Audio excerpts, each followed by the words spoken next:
हम इतिहास क्यों याद करते हैं? क्योंकि इतिहास से हमको ताकत मिलती है। बुरा वक्त कभी इतना बुरा हो ही नहीं सकता कि उससे बुरा ना हो, और बुरा वक्त इतना बुरा भी नहीं होता कि वो बुरा वक्त खत्म भी ना हो। तो विचार को हिंसा से नहीं रोका जा सकता। काश ये बात आज के जिले इलाही को भी समझ में आ जाती। जो चाहते हैं कि जेल में डाल देंगे, जो चाहते हैं कि गोली से रोक देंगे, जो चाहते हैं कि केस मुकदमा करके रोक देंगे, अगर आप हमें यह कह के सुनने आए हैं तो ये आपका बड़प्पन है कि आप हमसे कुछ सीख रहे हैं। नहीं साहब, हम सब एक दूसरे से कुछ सीखने आए हैं। हम सीखना चाहते हैं कि विपरीत परिस्थितियों में लड़ाई लड़ी कैसे जाती है। हम सीखना और जानना चाहते हैं कि विपरीत परिस्थितियों में जो लड़ाई लड़ रहा है उसके साथ खड़े होना हमारे समाज की जिम्मेदारी है। और समाज खड़ा हुआ। मैं फिर से अपने ही संदर्भ से एक बात कह रहा हूं। यह किताब लिखा बहुत खुशी में नहीं लिखा था।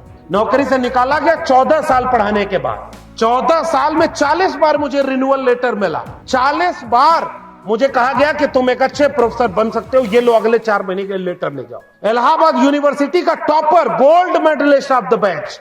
और मुझे पढ़ाने वाले मेरे प्रोफेसर ने उस दिन बोला था, और इस किताब में भी मैंने ये जिक्र किया है, हीरो के बच्चे गाय भैंस चराना छोड़ करके अगर यूनिवर्सिटी टॉप करने लगे तो हमारे बच्चे कहां जाएंगे।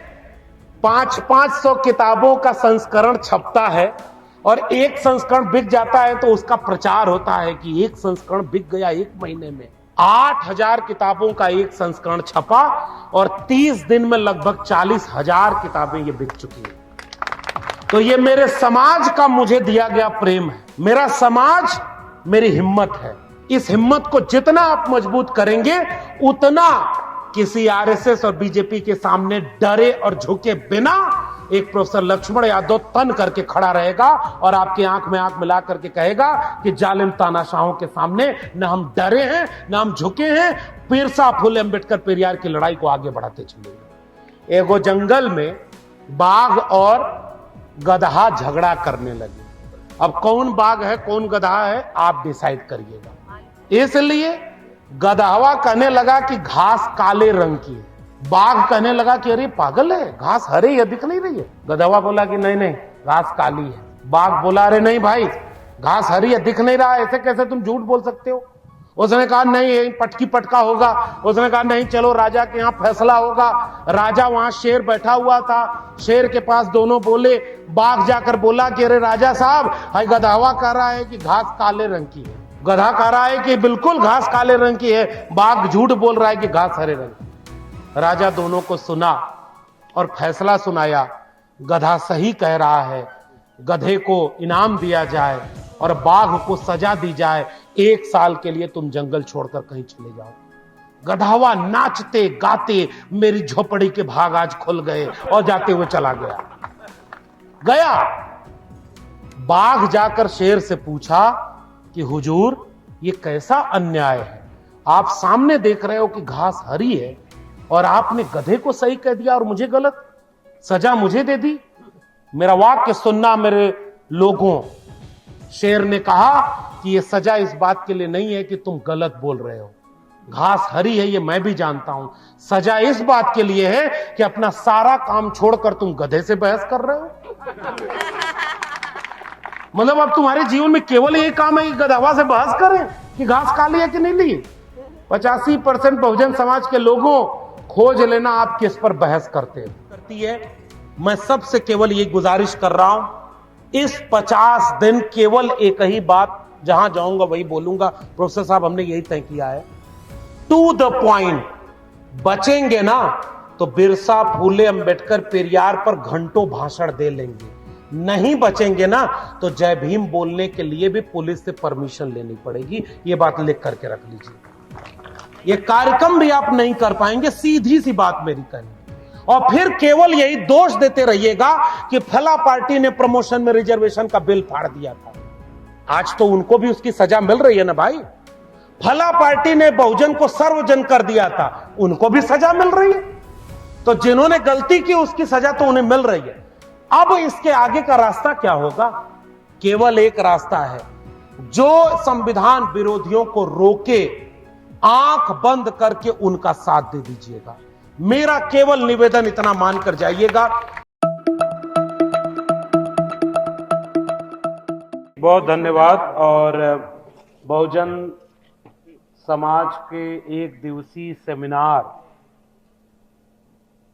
बहुजन समाज के सामाजिक संगठन भीम आर्मी, अखिल भारतीय मंगल मैत्री महासंघ, the Buddha international charitable trust, mission 78 Kanshiram BAMCEF के संयुक्त तत्वावधान में आयोजित इस एक दिवसीय सेमिनार में आए हुए आप सभी सम्मानित लोगों का क्रांतिकारी इस्तकबाल करता हूं। जय भीम, जय मंडल, जय संविधान, इंकलाब जिंदाबाद करता हूं। सबसे पहले मैं इस बात के लिए खेद व्यक्त करता हूं कि मैं दरअसल कल नागपुर में था और बहुत देर से अभी प्रोफेसर साहब को यही बात मैं बता रहा था, वरना हम दोनों एक ही जगह से आए, साथ में आए होते और समय से आ जाते। लेकिन थोड़ा देर होने की वजह यही रही कि 3 बजे मैं घर पहुंचा रात में और फिर सुबह निकलने में और 1-2 काम में देर हुई।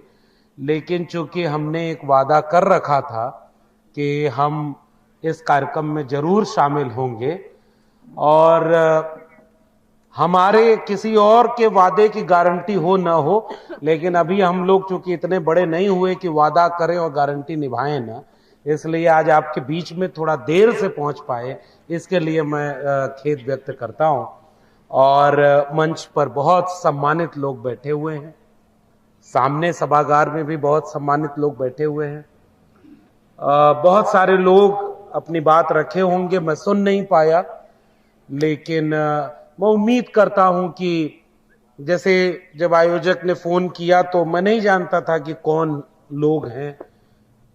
बिल्कुल अपरिचित व्यक्ति फोन करके कहते हैं कि आपको इस कार्यक्रम में आना है, और हम लोगों के सामने खतरा यह भी होता है कि कौन बुला रहा है, कहां बुला रहा है, इसका बिल्कुल अंदाजा नहीं होता। लेकिन एक जोखिम उठाते हैं केवल इस नाम पर कि अभी कम से कम इस देश में संविधान इतना बचा है और भरोसा बचा है कि अगर कोई बाबा साहब डॉक्टर भीमराव अंबेडकर का नाम लेके बुला रहा है तो वो कोई धोखा देने वाला काम नहीं करेगा, वो अपना वैचारिक साथी ही होगा। इसलिए हम बिना सोचे इस तरह के आयोजनों में शामिल होते हैं। लेकिन मैं अच्छा होता कि समय से आता और तमाम वरिष्ठ लोग मंच पर हैं। मैं माता जी अभी कविता जब पढ़ रही थी तो उन्होंने एक इशारा कर दिया कि भाई देखो, इन सब चीजों में आप ये देख करके, उम्र देख करके कि हम लोग बुजुर्ग हो गए हैं, जोश कम है, ऐसा कतई नहीं। जोश असल में उम्र का होता भी नहीं, जोश तो विचारों का होता है जो हर उम्र में एक जैसा होता है, जो आपको इस मंच से देखने को मिला हो। तो मैं बहुत शुक्रिया अदा करता हूं। हालांकि जो प्रेम और स्नेह आपकी आंखों का है, आपके आशीर्वाद का है, इसके लिए कोई शुक्रिया शब्द कह देना एक औपचारिकता मात्र है, उसे हम वापस भी नहीं कर सकते। लेकिन आयोजक लोगों ने जो सम्मान दिया है, आप लोगों का है, इसे बस हिम्मत की तरह अपने साथ ले जाएंगे ताकि जो वैचारिक लड़ाई हम लड़ने की कोशिश कर रहे हैं उसमें आपकी ये सारी चीजें हिम्मत बन के हमारा साथ दें। तो बहुत शुक्रिया आप सबका। और अभी एक सज्जन ने हमें किताब दी, इसमें कविता पढ़ना चाहता हूं। मैं यहीं से 2-4 बातें कहूंगा, फिर हम सब लोग अपने प्रोफेसर रतनलाल सर को सुनेंगे। मैं जिस विश्वविद्यालय से निकाल दिया गया, अभी भी प्रोफेसर रतनलाल साहब उसी में रह करके ये लड़ाई आगे लड़ रहे हैं। और आपको पता होना चाहिए कि मैं तो ठेके पर था, एडहॉक प्रोफेसर था ना, कॉन्ट्रैक्ट पर, 4-4 महीने के लेटर पर। लेकिन प्रोफेसर रतनलाल परमानेंट है। और हम जब एक मंच पर होते हैं तो मैं एक बात बहुत ईमानदारी से कहता हूं, और ये सलीका हमें इस विचारधारा से मिला है कि हम लोग उसे विश्वविद्यालय में खड़े होकर जब ये दमदारी से नारा लगाए कि नहीं रहेंगे अब दबकर, बिरसा फूले अंबेडकर, और मनुवाद की छाती पर बिरसा फूले अंबेडकर, और 13 पॉइंट रोस्टर जैसी लड़ाई लड़ करके जीते, तो वो वही विश्वविद्यालय था जो एक जमाने में मंडल विरोधी आंदोलन का गढ़ हुआ करता था। और जब हम लोग लड़ रहे थे तो सैकड़ों लोग थे, लेकिन जब हमसे बहुत पहले प्रोफेसर रतनलाल जी जैसे लोग इस विचारधारा की लड़ाई लड़ना शुरू किए तो बहुत थोड़े से लोग थे। फिर भी बिना डरे हमारे पहले जो लड़ाई ऐसे प्रोफेसरों ने लड़ी, उसी का लाभ हम जैसों को मिला कि हम लोग उस लड़ाई को आगे बढ़ाने का काम कर रहे हैं। ये एक यात्रा है। तथागत बुद्ध ने जो मशाल जलाई वो उनके बाद बुझाने की कोशिश तो बहुत की गई ना। बहुत लोग चाहते थे कि उस वृक्ष को काट दें जिस वृक्ष के नीचे तथागत को ज्ञान प्राप्त हुआ, तो ये ज्ञान का रास्ता बंद हो जाएगा। कितने मुगालते में वो लोग थे। कुछ लोगों ने यह सोचा कि लाइब्रेरी में आग लगा दो, किताबों को जला दो, जितने लोग भंते बने थे उनको मार डालो, तथागत बुद्ध का विचार खत्म हो जाएगा। लेकिन विचारों की ताकत यह होती है, व्यक्ति मरा करते हैं, विचार नहीं मरा करते। एक देश में रोकने की कोशिश की, दुनिया के कई देशों में तथागत बुद्ध का विचार फैल गया। तो विचार को हिंसा से नहीं रोका जा सकता। काश ये बात आज के जिले इलाही को भी समझ में आ जाती।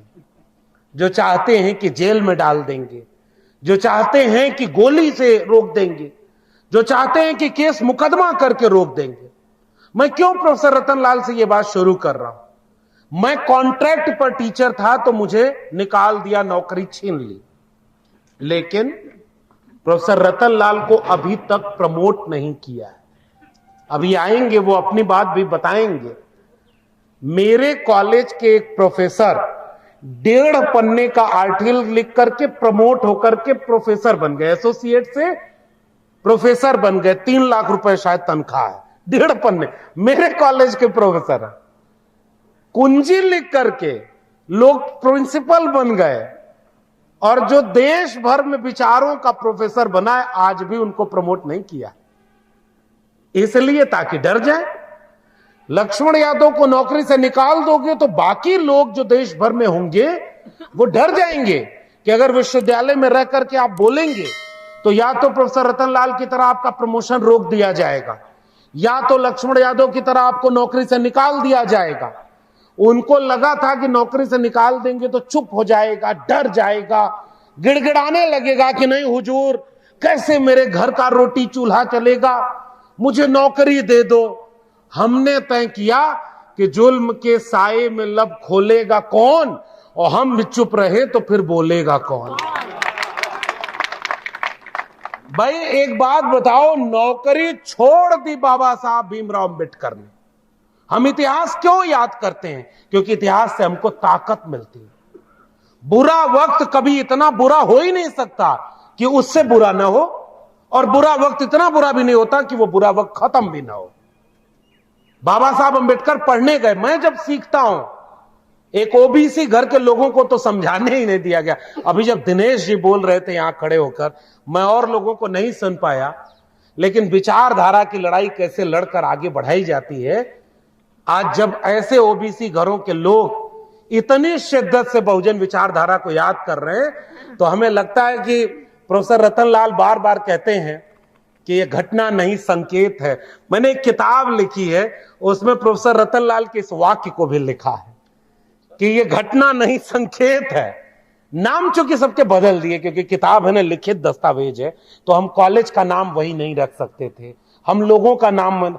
वरना मैं तो नाम लिख लिख कर बताता कि 1.5 पन्ने वाला प्रोफेसर कौन बन गया है, और 1,500 पन्ने लिख करके भी कोई एसोसिएट प्रोफेसर बना बैठा है। इसके पीछे का जनेऊ कनेक्शन क्या है, इसमें भी एक जनेऊ लीला वाला चैप्टर लिखा हुआ। तो जो सोचते थे कि डर जाएगा, बोलेगा नहीं, उनको भरम था। हमने किताब लिख दी कि अब कोई पढ़ना चाहेगा तो प्रोफेसर की डायरी पढ़कर देखेगा कि इन विश्वविद्यालयों को कैसे आरएसएस के अड्डे में तब्दील कर दिया गया।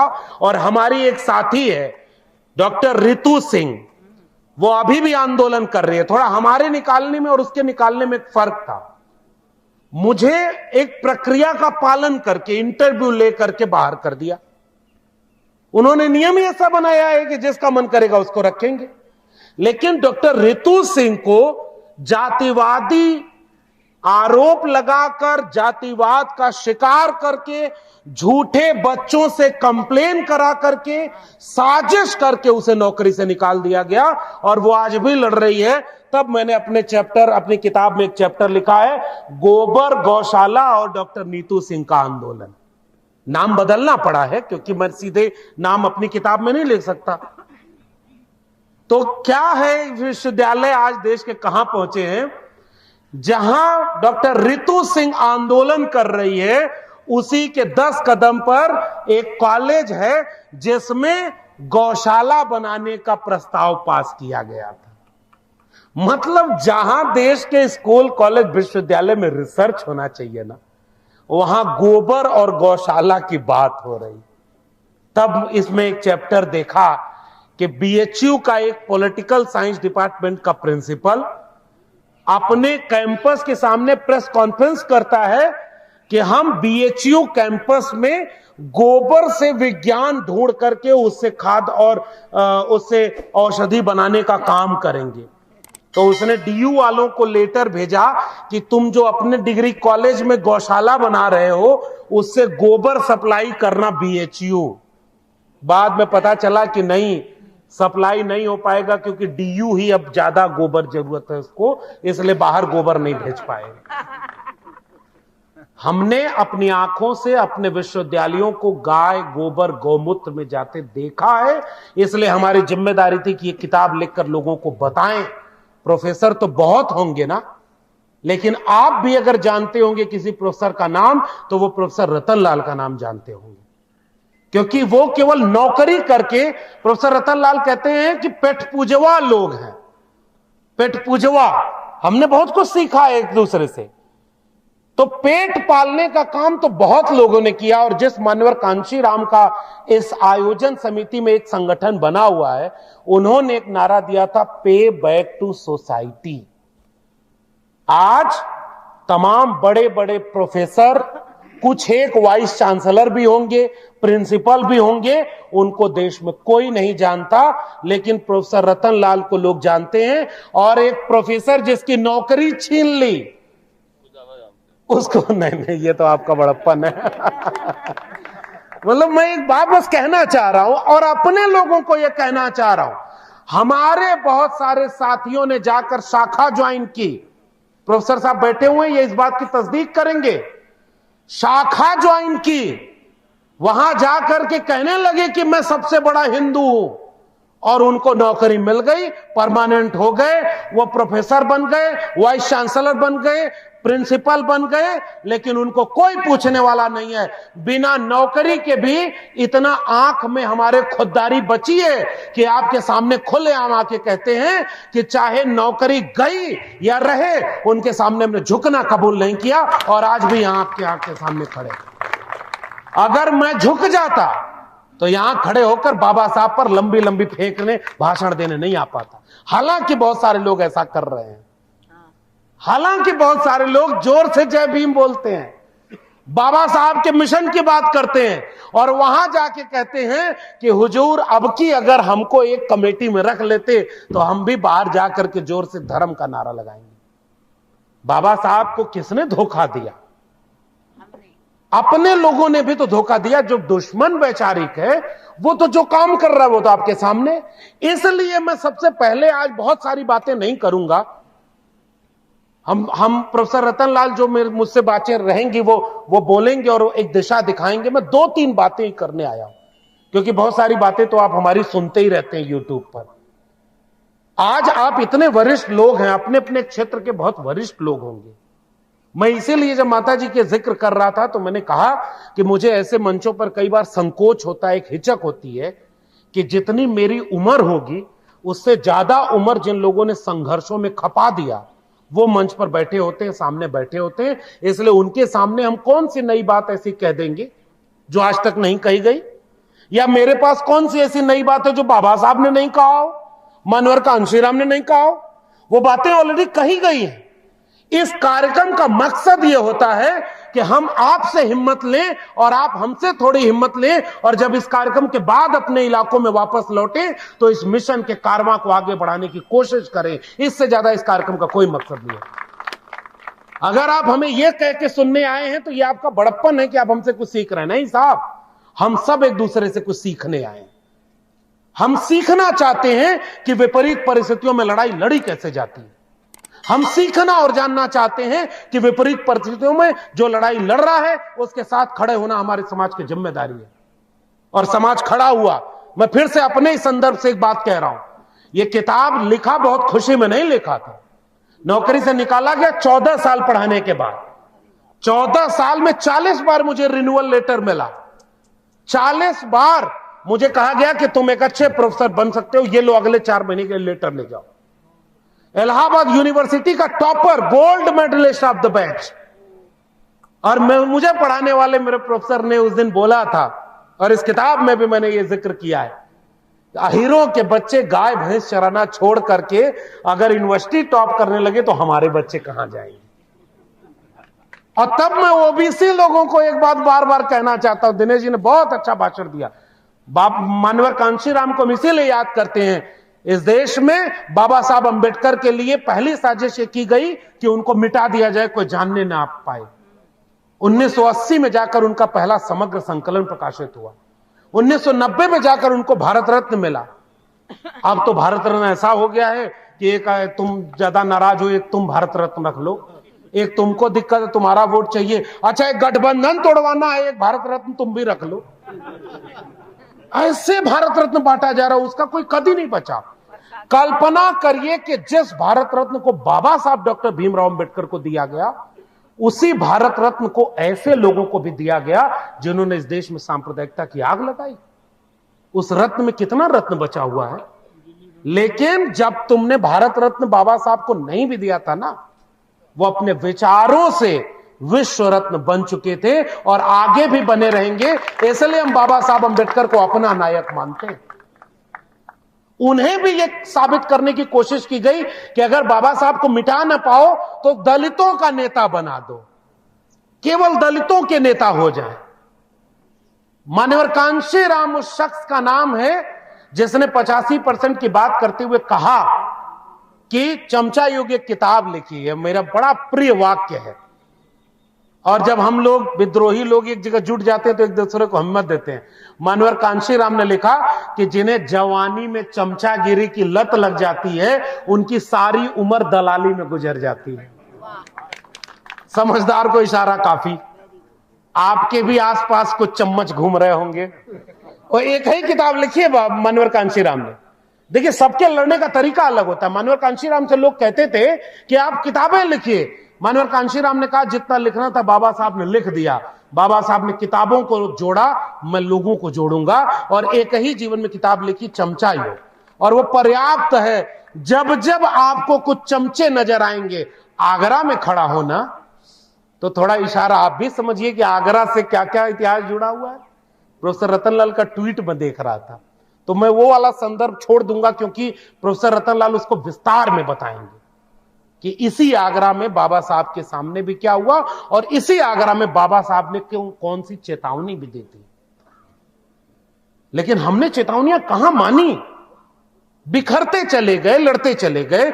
इसलिए मैंने कहा कि समाज अगर साथ न खड़ा हो तो ये लंबे चौड़े भाषणों से कुछ नहीं होने वाला। मैं एक शुक्रिया अपने समाज का करना चाहता हूं कि जब मैंने बहुत अफसोस के साथ अपनी किताब लिखना शुरू किया और मैंने ये पूछा सवाल कि अगर इलाहाबाद यूनिवर्सिटी का एक व्यक्ति गोल्ड मेडलिस्ट हो, 14 साल दिल्ली विश्वविद्यालय में पढ़ाया हुआ हो, 14 बैच को उसने पढ़ाया, उसका एकेडमिक परफॉर्मेंस इंडिकेटर में 100 में 96 नंबर था, फिर कौन सी मेरिट तुम चेक कर रहे थे कि वो प्रोफेसर बनने लायक नहीं था?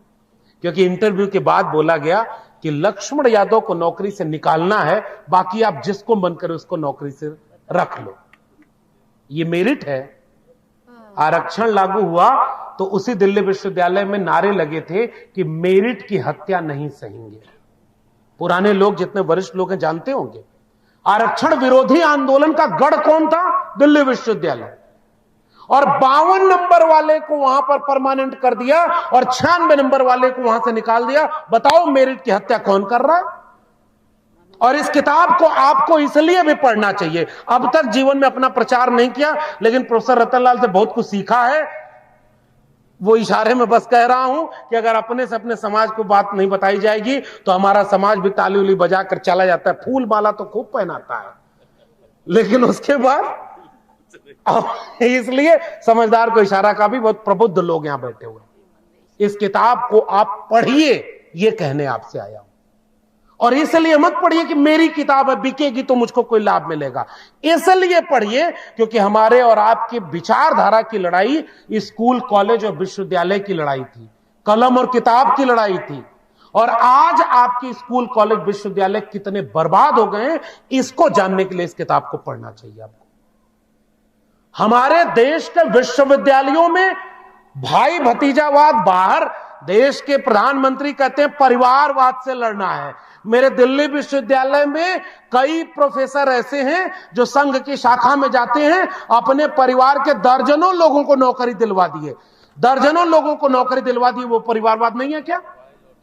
और इसलिए मैं आपसे सवाल करने आया हूं, 25 साल बाद, 50 साल बाद जब ये एजुकेशन इंस्टीट्यूशन बर्बाद हो जाएंगे ना, सरकारी स्कूल, सरकारी कॉलेज, सरकारी यूनिवर्सिटी अगर बर्बाद हो जाएगी ना, तो हमारे और आपके बच्चे 25-50 साल बाद पूछेंगे एक सवाल कि जब ये बर्बाद हो रहा था तब आप क्या कर रहे थे? सब तरफ सन्नाटा न हो, उस अगली पीढ़ी को एक किताब जरूर मिलेगी कि कोई प्रोफेसर अपनी नौकरी छीने जाने के बाद अपने समाज के बीच में जाकर अपने लोगों से यह आग्रह कर रहा था कि बचा सकते हो तो कलम और किताब को, स्कूल, कॉलेज, विश्वविद्यालय को बचा लेना। उसके लिए उसने प्रोफेसर की डायरी लिखकर आपको सौंप दी थी। पढ़ना ना पढ़ना आपकी जिम्मेदारी है। इसलिए क्योंकि अगर ये स्कूल, कॉलेज, विश्वविद्यालय न होता तो हम यहां नहीं होते। बाबा साहब ने यूं ही नहीं कहा था शिक्षा वो शेरनी का दूध है, उसे जो पिएगा दहाड़ेगा। आजकल लोग दहाड़ने लगे, इसलिए देश बेचने वालों ने शिक्षा बेच दिया है। हमारे आपके बच्चों को अच्छी शिक्षा अब नहीं मिलेगी।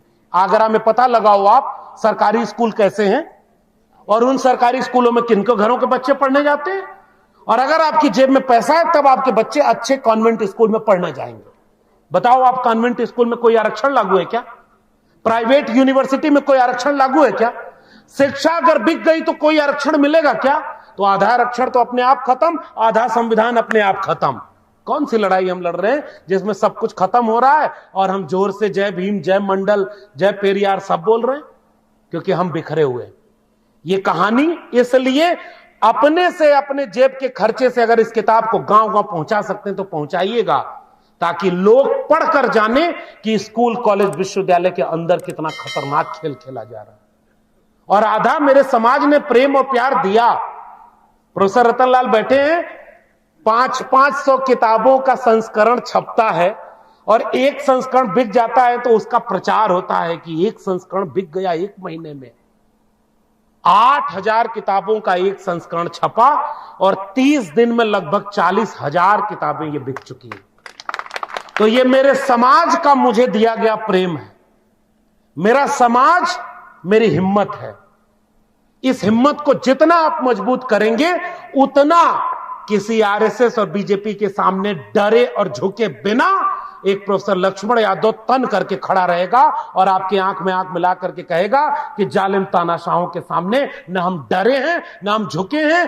पीरसा फुले अंबेडकर पेरियार की लड़ाई को आगे बढ़ाते चलेंगे। लेकिन यह जिम्मेदारी अब आपकी है। आप अगर अपने लड़ने वालों के साथ नहीं खड़े हो सकते केवल यह देखने के लिए कि प्योर अंबेडकराइट है कि नहीं, प्योर है कि नहीं, रोज तो हम प्योर चेक कर रहे हैं।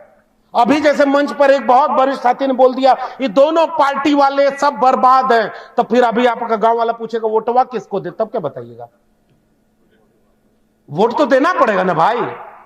अब वोट उसको देंगे जो हरा नहीं पाएगा। तो 2024 में उसके आदमी ने घोषणा कर दी है 400 पार की सीट चाहिए, क्योंकि संविधान बदलने के लिए 400 पार की सीट होनी चाहिए। संविधान बदलवा लेंगे केवल इसलिए कि हमारे आदमी में भी इस कमी थी। मुझे लग रहा है कि बहुत वक्त खराब है और ये दूसरी और आखिरी बात कह के जा रहा हूं, बहुत विवाद का भी समय नहीं है, प्योर देखने का भी समय नहीं है। कब डिसाइड कौन करेगा कि कौन कितना प्योर है? बिल्कुल सही बात है।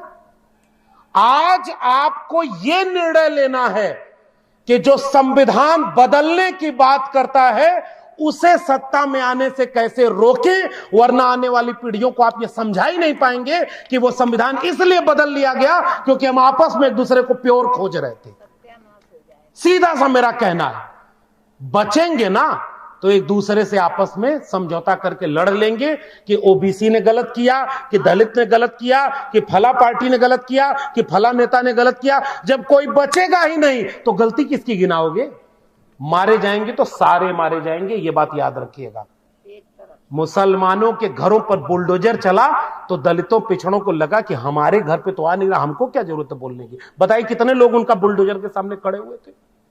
आपको नहीं दिख रहा था कि उनका मुसलमान होने की वजह से उनको प्रताड़ित किया जा रहा था? बताइए, आपको याद नहीं है?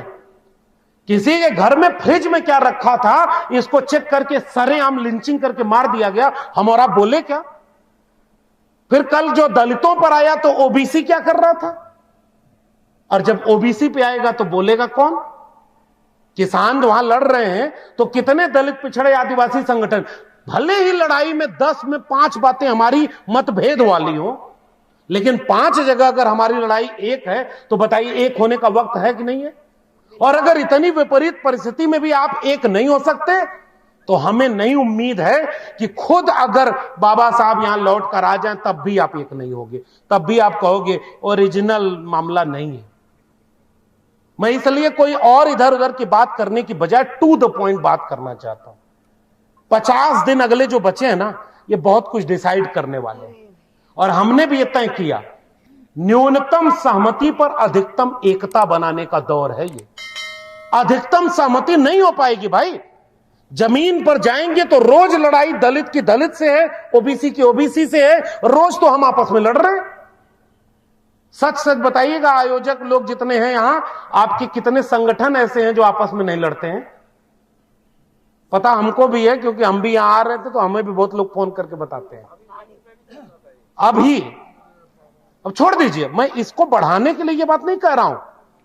अलग अलग लोग हैं, जहां 4 बर्तन होंगे तो टकराएंगे। बुरा ये नहीं है कि अलग अलग संगठन है आपस में लड़ते हैं, लड़ते हैं इसलिए क्योंकि जिंदा है, लेकिन जब जरूरत पड़े तो एक हो सकते हैं कि नहीं, असली इम्तिहान आपका यहां है। इतना सा मेरा निवेदन है, आप लड़िए, आप आपस में बटिए, क्योंकि भाई 3600 गुण देख करके तो ब्याह शादी का मेल होता है महिला और पुरुष में, और वो भी जीवन भर लड़ते रह जाते हैं। तो यहां तो अलग अलग संगठन है, अलग अलग विचार है। एक बात बताइए, गलत कर रहा हूं कि सही? इसलिए और इधर उधर की बात करने का समय नहीं है भाई। आज इस मंच पर खड़े होकर बाबा साहब अंबेडकर ने यह किया, मान्यवर कांशीराम ने यह किया और जगदेव बाबू ने यह किया। बहुत ज्ञान है मेरे पास, अहंकार में नहीं बोल रहा हूं, पढ़ा हूं इसलिए बोल रहा हूं, लेकिन उन्होंने तो बहुत कुछ अच्छा किया। इस मंच पर वही गिनाते रहे, हमने और आपने क्या किया, इस पर बात कब होगी? सीधा सा सवाल मेरा यही है। उन्होंने तो बहुत अच्छा किया, तब तो हम यहां खड़े हैं, वरना यह समाज में खड़े भी होने नहीं देता था। आज डॉक्टर लक्ष्मण यादव यहां खड़ा है तो इसलिए खड़ा है क्योंकि इस देश में भारत का संविधान और मंडल कमीशन लागू था। अगर ये 2 चीजें नहीं होती तो मैं कहीं आजमगढ़ में गाय भैंस चरा रहा होता, खेत में काम कर रहा होता। एक लाइन में समझदार को इशारा काफी। और वो भारत का संविधान और मंडल कमीशन अगर बदल जाएगा तो मेरे बाद वाली आने वाली पीढ़ी वही खेत में मजदूरी करेगी, वही गाय भैंस चराएगी, लेकिन उसकी अपनी गैया भैंसिया भी नहीं होगी, वो भी किसी पूंजीपति की होगी, वो वहां मजदूरी कर रहा होगा। बताइए गलत कर रहा हूं कि सही? ये पुराने जितने लोग बैठे हैं, जितनी सरकारी नौकरी आप लोगों के जमाने में मिली, अब नहीं मिल रही है क्या? एक भी नहीं। पर कितनी वैकेंसी आई उत्तर प्रदेश में? ऐसी सरकार वीक है कि हर परीक्षा का पेपर लीक है। इतना बड़ा एक मुख्यमंत्री यहां बैठा हुआ और वहां एक प्रधानमंत्री बैठा हुआ। भाई राजनीति में आपको पूरा हक है कि आप कहो अब की बार 400 पार, लेकिन इस चोरिया जो पकड़ाई है, इस पर जवाब कौन मांगेगा कि इस हाथ दो और उस हाथ लो, तुमको ईडी सीबीआई भेज देंगे, तुम इतना चंदा दो और इतना ठेका लो। खुलेआम हमारा और आपका माल लूट गया, फिर भी हम अगर एक ना हो पाए तो क्या होगा? कुछ बचा है इलेक्टोरल बॉन्ड के आने के बाद? और वहां जाके वहां क्या किस्सा कह रहे हैं? हमारे लोग भटक गए, हमें पता ही नहीं कि दुश्मन कितना ताकतवर हो गया।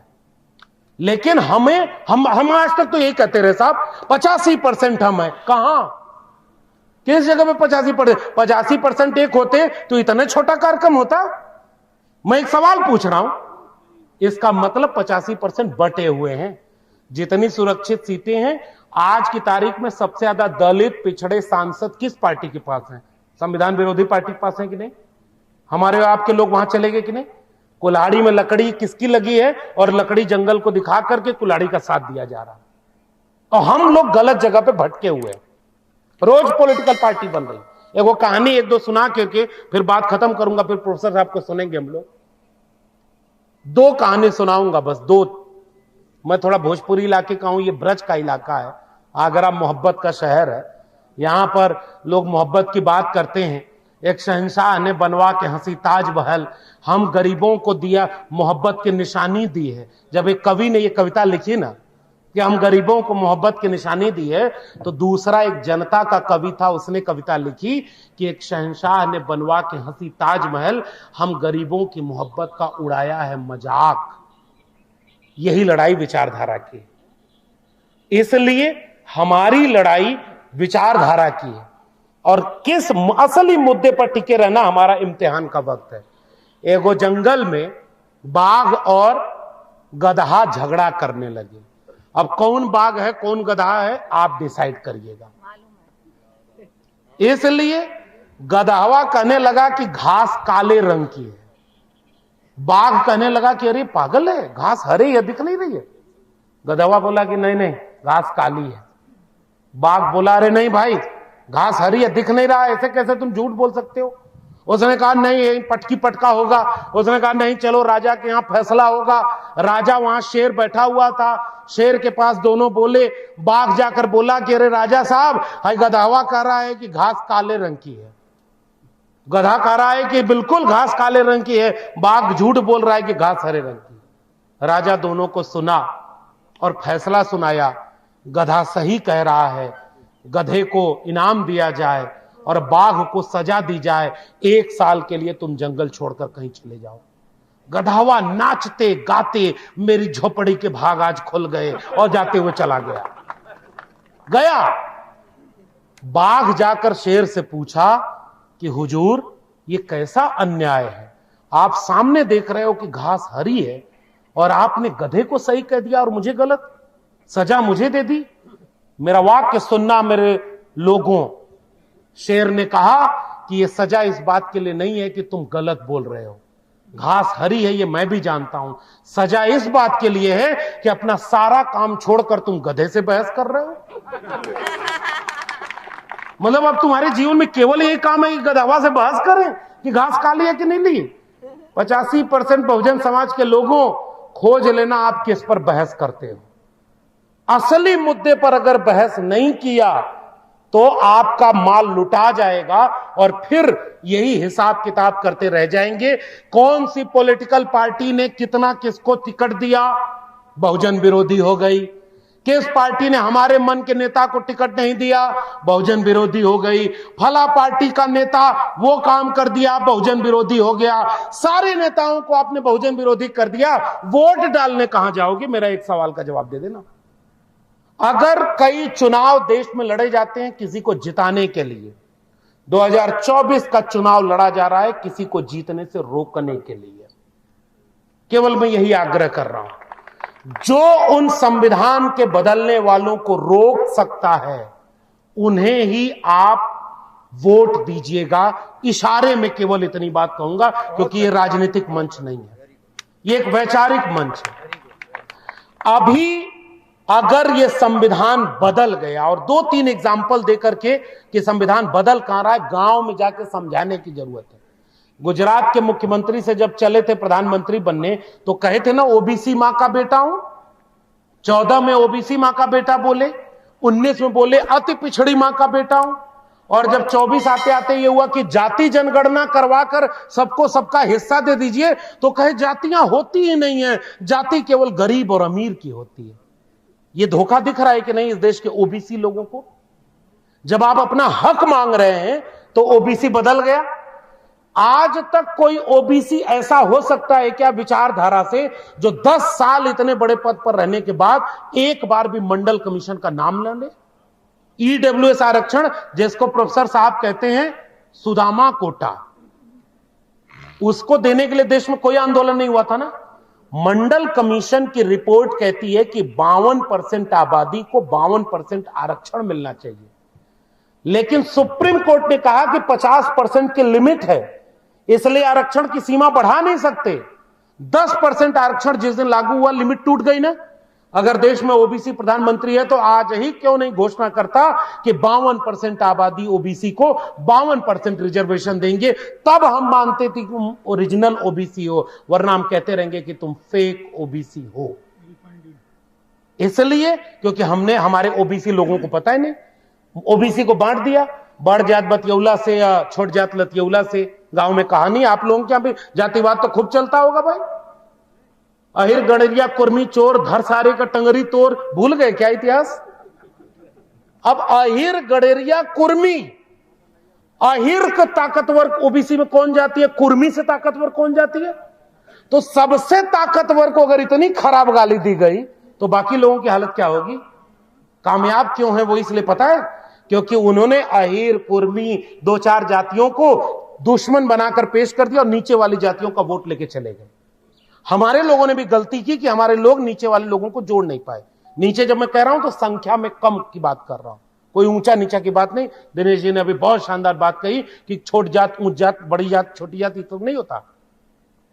इसलिए ये बात अगर हम गांव में आसान भाषा में लोगों को समझा पाए ना, तभी इस कार्यक्रम का मतलब है।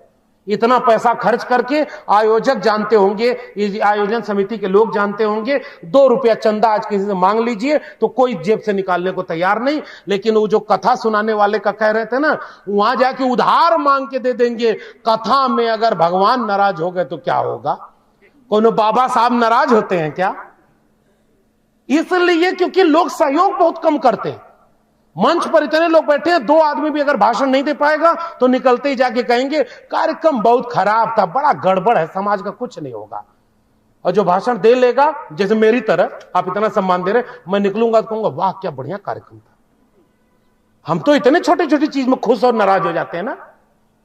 माला पहनाया, किसको नहीं पहनाया, अरे ये सब पहनने और पहनाने का मौका ही खत्म हो रहा है। हमारे जैसे लोगों के सामने भी कल हम जेल में होंगे कि कहां होंगे ये हमको भी पता नहीं, इसलिए हम अपनी जिम्मेदारी निभाने आपके बीच में आए। इस माला से हमें खुशी नहीं मिलने वाली। आप ये शॉल, ये माला पहनाना बंद कर दीजिए। अब किताब लेकर के और विचार लेकर के गांव गांव चलिए साहब। किसी से गलती हो जाए ना तो जितने ताकतवर जाति के लोग हैं ना, जैसे मैं यादव जाति का हूं, तो मैं यादवों को एक पैगाम देना चाहता हूं। आज जितने भी यादव अगर संविधान को मानने वाले हैं ना, उन यादवों को एक काम करना चाहिए, हर शाम को अपने से जिसको वर्ण व्यवस्था में कहा गया है कि वो तुमसे छोटा है, उसके घर पे जाओ, अपना गुड़ भेली लेकर जाओ, पानी और खाना साथ में खाओ और कहो कि आप हमारे बड़े हैं, कंधे पर बिठाकर उनको आगे करो और आप 2 कदम पीछे हो जाओ, तब आप बड़े बनोगे और तभी आप बचोगे। मैं एकदम व्यवहारिक बात करने आया हूं।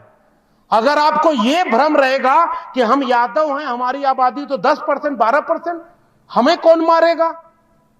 मुख्यमंत्री यादव थे, जब मुख्यमंत्री की कुर्सी गई तो गंगा जल से घर धुलवाया था। आज भी उनको ये बात याद रहती है। जब मुख्यमंत्री का अपमान करने में उनको देर नहीं लगी तो गांव में किसका अपमान करने में उनको समय लगेगा?